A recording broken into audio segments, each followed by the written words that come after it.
चलिए दोस्तों, आपको बिहार बोर्ड क्लास में स्वागत है। आज क्लास 10वां का चैप्टर 3 दो चर वाले रैखिक समीकरण का योग एनसीईआरटी के प्रश्नों का सॉल्यूशन करेंगे। पहले हम दो चर वाले रैखिक समीकरण में सॉल्यूशन करने से पहले हम उसके सूत्र बताते हैं कि दो चर वाले रैखिक समीकरण है क्या। देखिए, दो चर, यहाँ नाम में है दो चर, मतलब इसमें कितना दो चर होगा। कितने चर होगा? तो इसमें दो चर होगा।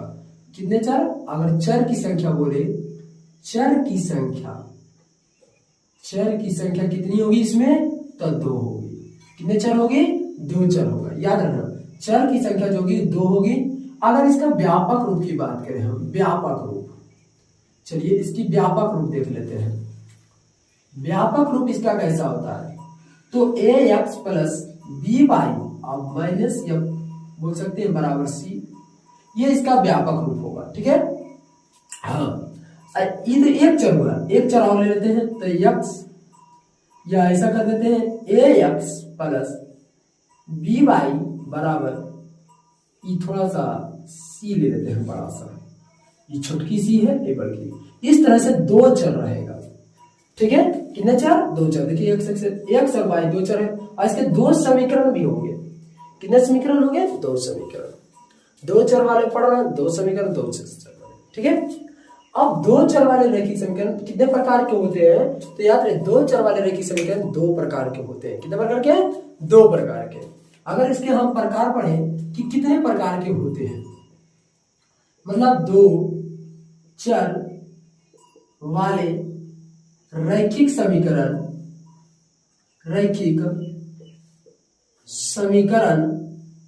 के प्रकार कितने प्रकार से हल किया जा सकता है? प्रकार दो प्रकार होते हैं। पहला, ग्राफीय विधि। क्या होता है? ग्राफीय विधि द्वारा, मतलब हल भी बोल सकते हैं, तो ग्राफीय विधि से हल कर सकते हैं। दूसरा, बीजगणितीय विधि। अब बीजगणितीय विधि भी तीन तरीका से होता है। बीजगणितीय विधि भी तीन तरीका से होता है। ए में जैसे प्रतिस्थापन विधि,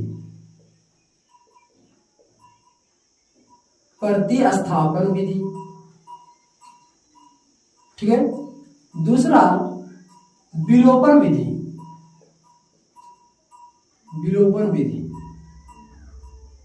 और तीसरा, वर्ज गुणज विधि।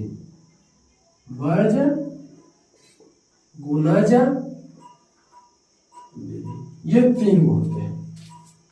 ये तीनों के लिए चाहिए दो चर, मतलब दो समीकरण। चर तो अभी करेंगे, दो समीकरण। कितने चाहिए? दो समीकरण। और तीनों में चर का मान बताता है। क्या बताता है? ये भी बताता है, सब नहीं, तीनों में चर का मान बताता है। ये इतना विधि होनी चाहिए। इसके बाद आपको प्रतिच्छेदी, समांतर, संपाती, ये सब भी बहुत जरूरी है। अगर ये याद है तो बहुत जरूरी। ऑब्जेक्टिव इससे बहुत पूछा, प्रतिच्छेदी, संपाती, तो ठीक है, वो भी हम पाएंगे ये मिटाकर। लेकिन अगर ये आपको किसी को लेना है तो ले सकते हैं। हमने बताया कि दो को इसका होता है चर, ये सभी, फिर उसके बाद हम इसके डिब्बा पाएंगे। ठीक है, तो जिसको भी इसके ले सकते हैं। अब देखिए, हम प्रतिच्छेदी, संपाती, ये सभी के बारे में बताएंगे। किसके सूत्र के बारे में कैसे होता है देखिएगा। समीकरण तो सेम ही देते हैं, ए एक्स प्लस बी वाई और बराबर सी। ठीक है, मतलब ऐसे मान लीजिए। अगर इसको 1 मान लेते हैं, इसको 1, इसको भी 1, A two X plus B two Y और बराबर सी टू। ठीक है, हम ऐसे किए हैं। अगर अनुपातों की तुलना, अब क्या होगा ये देखना है ना। तो देखिए, इसमें अगर आना है तो अगर A1 बटा A2 बराबर B1 बटा B2 ये बराबर ना हो, मतलब कोई समीकरण दिया और उसका बराबर ना हुआ तो A1 बराबर B2, जैसे हम यहाँ समीकरण देते हैं। देखिए, 2x प्लस 3y बराबर 0 और 4x प्लस 6y, नहीं, 3y बराबर 0। देखिए, तो इसको करें 2 बटा 4 बराबर 3 बटा 3, नहीं बराबर है तो नहीं है बराबर, तो ई से हो जाता है। मतलब वही चीज हम लिखे हैं कि बराबर ना हो, तब उसको हम A1 बराबर B2 नॉट बराबर हो, तो इसको अगर ऐसा रहे तो क्या बोलेंगे? प्रतिच्छेदी रेखा है। कैसा रेखा है ये? प्रतिच्छेदी, प्रतिच्छेदी रेखा है। यह प्रतिच्छेदी रेखाएं हैं। अगर प्रतिच्छेदी रेखा है तो इसका तीर का निशान कैसा होगा? देखिए ये सारा चीज हम लिख दिए ऊपर में, ठीक है। हाँ, उसके बाद लिखा है अगर तीर का निशान कैसे देंगे तो एंगल ऐसे दीजिएगा, कट कुट एक्स, ठीक है, ऐसा। इसका तीर का निशान ऐसा होता है। अब बीजगणितीय प्रदर्शन में लिखना है कि बीजगणितीय प्रदर्शन कैसा होगा, मतलब इसका एक हल होगा, अनेक हल होगा कि द्वि हल होगा। तो देखिए एक हल कैसे हम पहचानेंगे? ये टच कितना बार किया है? एक बार। कितना बार टच किया है? एक बार। तो इसका होगा एक हल। कितना होगा? एक हल, एक हल। अब कोई बोल सकता है अच्छा एक हल, कोई बोला, कोई बोलने वाला इसको बोलता है केवल एक हल, तो भी सेम है, जिसको हम केवल एक हल भी बोलते हैं, केवल एक हल। अब और कोई बोलता है, क्योंकि कहता है स्टाइल हो गया है बोलने का, एक हल या केवल एक हल, या इसको बोलता है अपरिमित रूप से, मतलब अद्वितीय हल। ये बोलता है इसको अद्वितीय हल। ये तीन नामों से जानते हैं इसको। प्रतिच्छेदी को कितने दिन से? पहला कोई बोलता है एक हल क्योंकि एक बार टच किया है, और कोई नहीं केवल एक हल क्योंकि एक बार केवल टच किया है, तो एक हल। और इसको अद्वितीय हल भी बोलते हैं। क्या बोलते हैं? अद्वितीय हल भी बोलते हैं, ठीक है। तो ये सभी पूछेगा एग्जाम, कैसे पूछेगा वो बताएंगे, पहले यहां पर देख लीजिए। अब संगत है कि असंगत है, तो एक बार याद रखिएगा, जो टच करेगा, जो टच करेगा वो संगत होता है।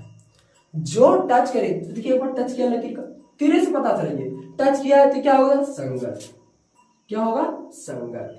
और संगत को भी हम बोलते हैं अविरोधी, मतलब ये विरोध किया है। क्या किया है? अविरोधी, मतलब ये क्या किया है? तो ये विरोध किया है। तो ये पहला था, मतलब ये विरोध किया है, ठीक है। फिर आइए दूसरा में, फिर सेम नाम लीजिए, ये वाला समीकरण तो सेम ही लीजिए, समझने में आराम होगा। चलिए देखते हैं दोस्तों, अब क्या करेंगे? अब एक को देख लें कि एक बार टच किया, तो अब हम ऐसे नहीं, हो सकता है कभी कभी आप लिए होंगे, जैसे 2x प्लस 4y बराबर 8 लेनी है, 2x प्लस 4y आ गया होगा, अब बराबर 9 आ गया। तो देखिए 2/2 बराबर 4/4 और बराबर 8/9 है ना। अच्छा ठीक है, देख लीजिए इसे ऐसा लिए, नहीं तो यहाँ पर कर देते हैं 8, ठीक है। देखिए समझाने के लिए हम कर रहे हैं 8। अब देखिए तीनों 8 एकम 8, 4 एकम 4, 2 एकम 2, तीनों बराबर आए कि नहीं?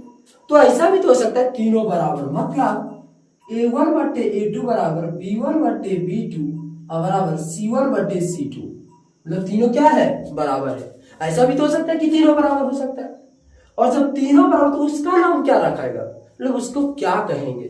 तो उसको हम संपाती कहेंगे। क्या कहेंगे? संपाती। ऐसे वाले को हम संपाती कहते हैं।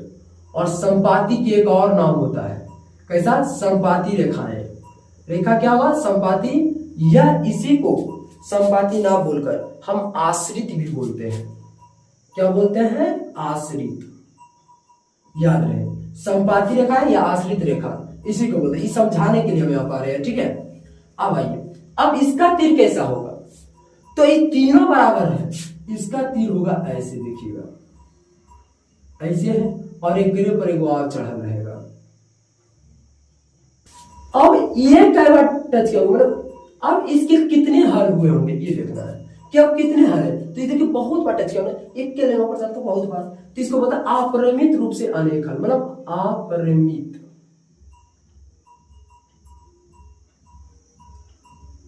अपरिमित रूप से अनेक हल। अब कोई बोले कहेगा तुम अनेक हल बोला अपरिमित रूप से, नहीं ये अनंत हल है, ये अनंत बार टच किया है, तो इसको हम अनंत हल भी कहते हैं। कौन सा हल? तो अनंत हल भी कहते हैं। अब ये संगत होगा क्या संगत? तो हम पहले बताए, जो टच करेगा वो संगत, और जो टच नहीं करेगा संगत। तो ये तो टच तो इतना बार किया कि मत पूछिए, तो ये संगत होगा क्या संगत? तो ये संगत होगा। क्या होगा? संगत। और संगत को ही हम बोलते हैं अविरोधी। क्या बोलते हैं? अविरोधी। ये संगत भी है और अविरोधी भी है। ठीक है, थोड़ा सा ऐसे कर देते हैं, क्या जरूरत है। चलिए ये हम 2 देखे, 3 को ही देखना है, उन्हें ज्यादा नहीं देखना है। अब तीसरा में क्या होगा, हमने संगत असंगत देख लिया, फिर सेम समीकरण लीजिए, आप कोई अलग भी ले सकते हैं। ये हम सिर्फ ए और सी पर दिखा रहे हैं, वहां पर आपको अंक पर देगा। हाँ दे दिए। चलिए अब ये क्या होगा, अब इसका तो देखना, जैसे कभी ऐसा तो रीजन भी हो सकता है। देखिए तो 2x + 3y दे दिए बराबर 6, 2x + 3y आ गया, ऐसा हो सकता है, दे दे 12, तो 2/2 बराबर 3/3 बराबर 6/12 होगा कि नहीं होगा। तो देखिए तो 2 एकम 2, 3 एकम 3, ये दोनों तरीका का है, मतलब ये दोनों बराबर है, आई दोनों बराबर है। देखिए तो नहीं है, मतलब ऐसा भी हो सकता है, कभी तीनों बराबर हो सकता है आगे वाला बराबर नहीं हो, या आगे वाला बराबर तो पीछे वाला बराबर नहीं हो सकता, ऐसा भी रीजन आता है 3 को। तो अगर जब a1/a2 b1/b2 ये दोनों है लेकिन ये नहीं हो, तब इसे कौन सी रेखा कहेंगे। ऐसा भी तो हो सकता है ना, जैसे हम यहाँ दिखाए उदाहरण पर, तो तब इसे हम क्या कहेंगे ये देखना है। तब इसे क्या कहेंगे, तो जब एक बराबर और दूसरा तीसरा नंबर नहीं हो, जब भी देख रहे हैं सी बराबर, तो इसको हम बोलते हैं समांतर रेखा। कौन सी रेखाएं होती है, तो समांतर रेखाएं, समांतर रेखाएं, इसका दूसरा नाम नहीं है, इसे समांतर रेखाएं ही कहते हैं। ठीक है, अब समांतर रेखा का तीर कैसे निशान करेंगे, तो समांतर में समान, क्या चले, समान। हाँ समांतर मतलब ये हो जाता है समान, तो देखिए ऐसे चलेगा ये। अब आप ही लोग बताइए, जब ये समान चल रहा है तो क्या ये टच करेगा, कभी भी नहीं टच करेगा, ये तो सीधे निकल जाएगा नहीं, तो कभी ये टच नहीं करता है। जब टच कर भी नहीं करेगा, कभी एक दूसरे में ये टच कर नहीं सकता है, तो हल होगा नहीं होगा, क्योंकि यहाँ एक बार टच किया तो एक हल बोल दिया, या अनेक उसको बोल देते हैं ऑपरेशन अनेक हल। यहाँ अनंत बार टच किया तो इसको अनंत हल बोल दिया, लेकिन यहाँ एको बार नहीं टच किया तो क्या बोलेंगे, तो कोई हल नहीं। क्या बोलेंगे, कोई हल नहीं, कोई हल नहीं। क्या एको बार टच नहीं किया तो कोई हल नहीं। अब बताइए, जब टच कर भी नहीं किया, हम बोले थे जो टच करेगा वही संगत होता है, और जो नहीं टच करेगा वो असंगत। तो जब ये टच कर भी नहीं किया है तो क्या होगा, ये संगत होगा कि असंगत, तो ये टच नहीं किया है इसलिए ये असंगत होता है। क्या होता है, असंगत। और इसी को हम इसको बोलेंगे विरोधी, क्योंकि ये विरोध नहीं किया है, ये विरोध क्या नहीं किया है। तो इस तरह से ये 3 चीज पढ़ना था, प्रतिच्छेदी रेखाएं, संपाती रेखाएं और समांतर रेखाएं। अभी तो सिर्फ हम यहाँ से तो डायग्राम पार के दिखा दिए, जब इस पर हम प्रश्न सॉल्यूशन करेंगे। और एक बता दें, ये जो डायग्राम आपको पार के हम यहाँ दिखाए हैं सब चीजें लिखकर, अगर आपको ये याद है तो ऑब्जेक्टिव इस अध्याय से आप बिल्कुल सॉल्यूशन कर सकते हैं। मतलब 2 चर वाले रैखिक समीकरण के युग से अगर ऑब्जेक्टिव पूछे तो आप उसे हल करने में कामयाब बिल्कुल है, और बिल्कुल सही है ना। ये डायरेक्ट ऑब्जेक्टिव आता है, ये पूरा ऑब्जेक्टिव का भंडार है अगर आपको याद है तो। ठीक है, तो ये तो अभी हम बोर्ड पर लिख के दिखाए हैं। अगर आपका ऐसा डायग्राम बना हुआ अगर पीडीएफ चाहना चाहते हैं तो मेरा यूट्यूब चैनल के नीचे जाइएगा, डिस्क्रिप्शन में वहां लिंक डाला हुआ है, लिंक टेलीग्राम का लिंक है, वहां पर से आप लिंक में जुड़िए और इसका हम पीडीएफ आपके पास भेजेंगे, ये डायग्राम का बना हुआ सभी सूत्रों का। तो आप उससे जुड़िए और सारे सूत्रों को वहां पर डालेंगे तो ठीक है। और ऐसे जिसको स्क्रीनशॉट लेना वो ले सकते हैं। अगर अच्छा लगा तो वीडियो को लाइक कीजिएगा, चैनल पर नए हैं तो सब्सक्राइब कीजिएगा।